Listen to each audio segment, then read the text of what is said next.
ಈ ಕ್ಷಣ ನೀವು ನೋಡ್ತಿರುವಂತಹ ಬ್ರೇಕಿಂಗ್ ನ್ಯೂಸ್. ಸುಮಲತಾ ಅಂಬರೀಶ್ ಇದೀಗ ಚುನಾವಣಾ ಆಯೋಗಕ್ಕೆ ದೂರನ್ನು ಕೊಟ್ಟು ಹೊರಗೆ ಬಂದ ಮೇಲೆ ಮಾಹಿತಿ ಕೊಡ್ತಾ ಇದ್ರು. ಬೆದರಿಕೆ ಇದೆ, ಯಾವುದೇ ರಕ್ಷಣೆ ಇಲ್ಲ ನನಗೆ, ನಮ್ಮ ಮನೆ ಸುತ್ತಮುತ್ತ ಗೂಢಚಾರರು ಓಡಾಡ್ತಿದ್ದಾರೆ, ನಾನೇ 2-3 ಸಲ ಅವ್ರನ್ನ ಮಾತಾಡ್ಸಿದ್ದೀನಿ, ಯಾಕಪ್ಪ ಇಲ್ಲಿದ್ದೀರಾ, ಏನು ಕೆಲಸ ನಿಮ್ಗಿಲ್ಲಿ ಅಂತ ನಾನೇ ಕೇಳಿದ್ದೀನಿ, ಅವ್ರು ಬೆಬ್ಬೆಬ್ಬ ಅಂತ ಏನು ಮಾತಾಡಿಲ್ಲ ಅಂತಿದ್ರು. ಈಗ ಮನೆ ಸುತ್ತ ಇಂಟೆಲಿಜೆನ್ಸ್ ಆಫೀಸರ್ಸ್ ಹಾಕ್ತಾರೆ, ಒಂದು ಸರ್ವೇಲೆನ್ಸ್ ಮಾಡ್ತಾರೆ. ಅಂದರೆ ನನಗೆ ಅರ್ಥ ಆಗ್ತಿಲ್ಲ, ಆಮ್ ಐ ಅ ಕ್ರಿಮಿನಲ್? ಯಾವ ಅಧಿಕಾರದಿಂದ ಅಥವಾ ಯಾವ ವಿಷಯಕ್ಕೆ ನೀವು ನನ್ನ ಮನೆ ಸುತ್ತ ಇಂಟೆಲಿಜೆನ್ಸ್ ಆಫೀಸರ್ ಹಾಕ್ತೀರಾ? ನನ್ನ ಪ್ರತಿಯೊಂದು ಮೂವ್ಮೆಂಟ್ನ ರೆಕಾರ್ಡ್ ಮಾಡ್ತೀರಾ? ಫೋನ್ಸ್ನ ಟ್ಯಾಪ್ ಮಾಡ್ತೀರಾ?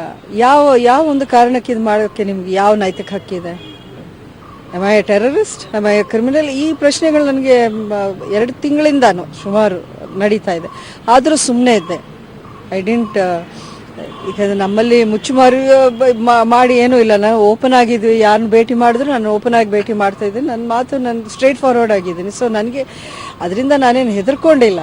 ಯಾಕಂದರೆ ಇಲ್ಲಿ ಮುಚ್ಚಿಟ್ಟು ಮಾಡೋ ಅಂಥ ಕೆಲಸ ಏನು ನಾನು ಮಾಡ್ತಾ ಇಲ್ಲ.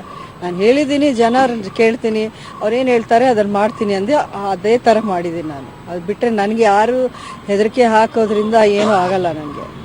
ಬಟ್ ಆದರೂ it's against the rules. They have no rights, no moral right to do this. ಮತ್ತೆ ಇತ್ತೀಚಿನ ಬೆಳವಣಿಗೆಗಳಲ್ಲಿ ಅಂದರೆ ಕಳೆದ 3-4 ದಿನಗಳ ಆ ಟೇಪ್ ಕೂಡ ಹೊರಗಡೆ ಬರ್ತಾ ಇದೆ.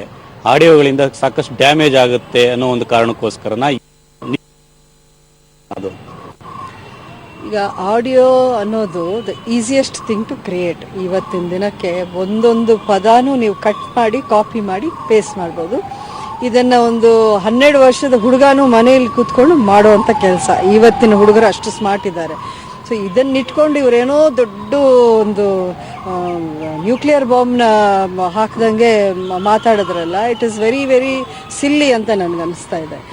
ಇದನ್ನು ಯಾರೂ ಪ್ರೂವ್ ಮಾಡಿಲ್ಲ, ಆ ದರ್ಶನ್ ವಾಯ್ಸ್ ಅಂತಾನೆ. ಅದಾದಮೇಲೆ ಏನೇ ಇರಲಿ, ಆ ದರ್ಶನ್ ವಾಯ್ಸು ಅಲ್ವೋ ಅನ್ನೋದು ಒಂದು ಕಡೆ, CM ಸ್ಥಾನದಲ್ಲಿ ಇದ್ಕೊಂಡು ನೀವು ಇಂಥ ಕೆಲಸ, ಒಂದು ಆಡಿಯೋ ಟೇಪ್ನ ನಾನು ರಿಲೀಸ್ ಮಾಡ್ತೀನಿ ಅನ್ನೋ ಲೆವೆಲ್ಗೆ ನೀವು ಮಾತಾಡೋದು, ಅದು ಎಷ್ಟು ಒಂಥರ ಲೋ ಲೆವೆಲ್ ಆಫ್ ಪಾಲಿಟಿಕ್ಸ್ ಇದು. ಜನಕ್ಕೆ ನೀವು ಒಂದು ಸ್ಟೇಚರಲ್ಲಿ, ಒಂದು ಸ್ಟೇಟಸಲ್ಲಿ ಇದ್ಕೊಂಡು ಯಾವ ಥರದ ಸಂದೇಶನ ತಲುಪಿಸ್ತಿದ್ದೀರಿ ನೀವು? ಎಲೆಕ್ಷನ್ ಅಂದರೆ ಇಷ್ಟೇನಾ ಅಂತ ಜನರೇ ಒಂಥರ ಬೇಸರ ಆಗಿ ರಾಜಕಾರಣರು ಅಂತ ಒಂದು ಹೇಳಿಕೆಗಳು ನಾವು ಇವತ್ತು ಕೇಳ್ತಾ ಇದ್ದೀವಿ. ಸೊ ಆ ರೀತಿ ನಡ್ಕೊಂಡಾಗ ನಿಜವಾಗ್ಲೂ you are sending out such a wrong message. Cinema ಸ್ಟಾರ್ಗಳು ಬಂದಿದ್ದಕ್ಕೆ ಅಷ್ಟೊಂದು ಜನ ಬಂದಿದ್ರು, ಅವ್ರ ಬಳಿ ಜನ ಇಲ್ಲ.